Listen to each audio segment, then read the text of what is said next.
Try to tickle yourself right now. Go on. Run your fingers up your own side, your neck, the bottom of your foot. Nothing. No matter how hard you try, you can't do it. But if someone else did the exact same thing, in the exact same spot, you'd squirm and laugh and try to get away. Same fingers, same movement, same nerves, completely different result. And the reason isn't about your skin at all.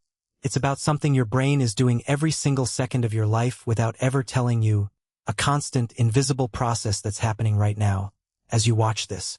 Once you understand it, you'll realize you've never truly surprised yourself, and you never can. Let's start with what tickling actually is. There are two kinds. The light, creepy-crawly kind like a feather or a bug on your skin. And the intense, uncontrollable, can't-stop-laughing kind. The kind that needs another person. It's that second kind we're talking about, and it depends entirely on one ingredient. Surprise. A tickle is your body's alarm system firing, being touched in vulnerable spots. Your ribs, your neck, the soles of your feet. Triggers a jolt of reflexive panic and defensive laughter.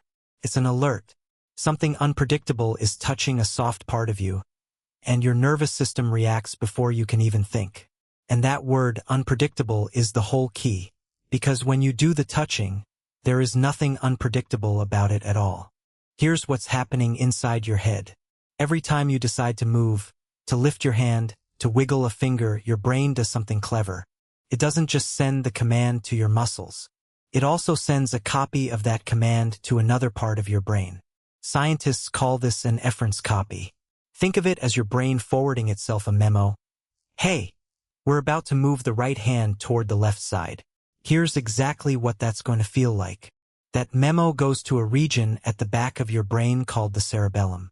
And the cerebellum's job in this moment is to be a prediction machine. Using that copy of the command, it calculates, with incredible speed and precision, exactly what sensation is about to arrive. The where, the when, the how much. Then it does the crucial thing. Cancels it out. This is called sensory attenuation. Because your brain already knew the touch was coming and predicted it perfectly, it turns the volume of that sensation way down before it ever reaches your conscious awareness. The surprise is gone. And with no surprise, there's no tickle. Your brain quietly deletes the sensation because it produced it itself. That's why you can't tickle yourself. Not because your fingers are doing anything different, but because your brain saw it coming and muted it in advance. And scientists proved this in the most elegant way. A researcher named Sarah Jane Blakemore at University College London built a machine to let people tickle themselves with a twist. You'd move a lever, and a soft piece of foam would stroke your palm. When the foam moved at the exact instant you moved the lever, it didn't tickle. Your brain predicted it perfectly.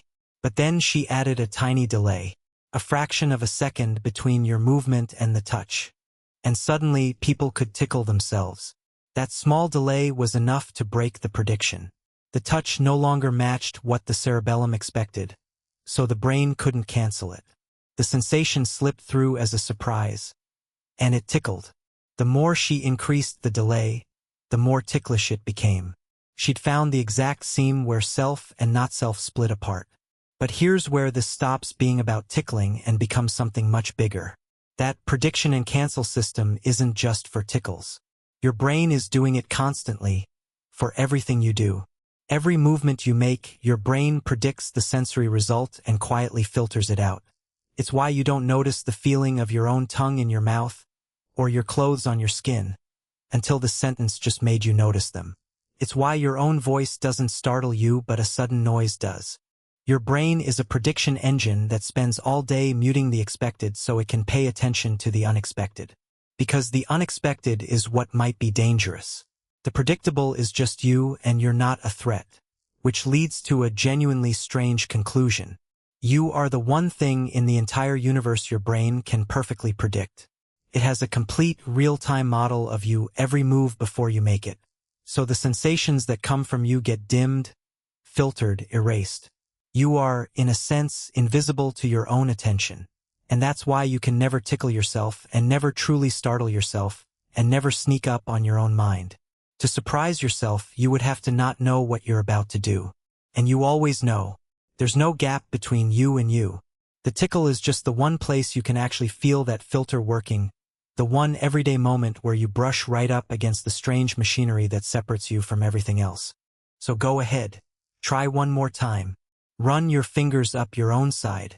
Nothing. That empty, unticklish feeling? That's the sensation of your brain knowing you completely. And there's no fooling something that already knows exactly what you're about to do.